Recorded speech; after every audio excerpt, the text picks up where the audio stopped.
So we're going to talk about work-life balance.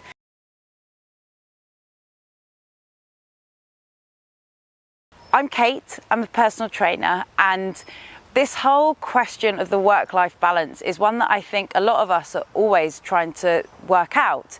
So where is the balance? How do you find that? It's a really tricky thing. We live in a world now, in a society, that there's so many pressures. You need to pay your rent, or you need to pay your mortgage. You might have children that you're worrying about their schooling, their education, their free time. You've got your own concerns. You need to buy basic things like food. And then it's trying to work out whether you can fit a holiday in around all of that and whether you can catch up with your friends.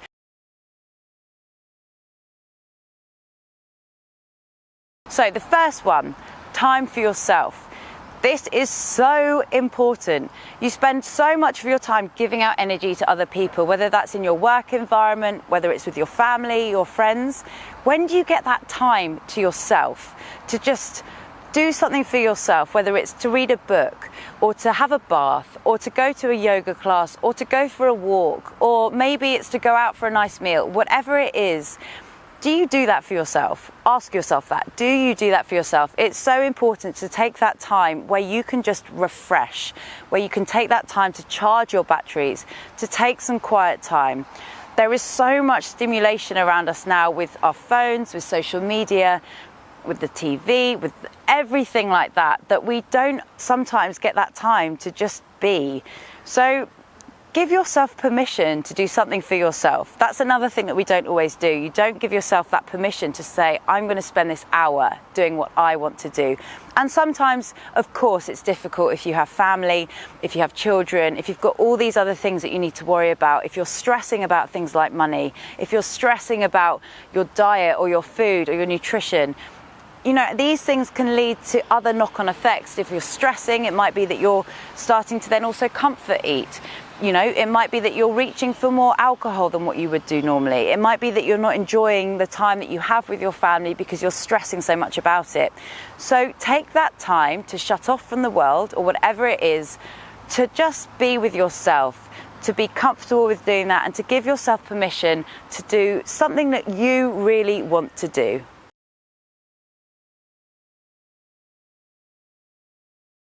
So, mindfulness. This leads on as well from finding those moments for yourself. Mindfulness is a really interesting subject. It's something that's really growing currently in our society now, is this awareness that being mindful is actually a really important thing to do for our mental health. So there are some great mindfulness apps out there. There's one called Headspace, which does a free one. Spotify, if you have Spotify, also has free ones you can listen to.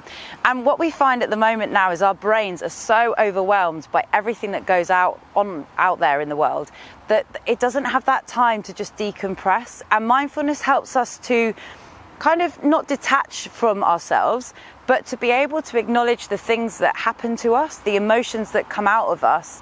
And it allows us to be mindful of those emotions, whilst also not being consumed by them, by not letting these things of stress or anxiety or whatever it is, grief, if you've had something really difficult happen in your life, these things carry in our organs, they carry in your body, and they can lead to other knock-on health effects. So give it a go. Headspace does a 10-day free kind of trial, and 5 minutes every morning as soon as you get up, just get that app on or find something on Spotify, whatever it is, YouTube. The internet has so many different things out there now that make this a much easier time for us to process stuff and explore other avenues. Give it a go and just see whether it can bring you a sense of calm, of chill, of awareness, but also of an ability to cope in those situations that can cause us so much stress.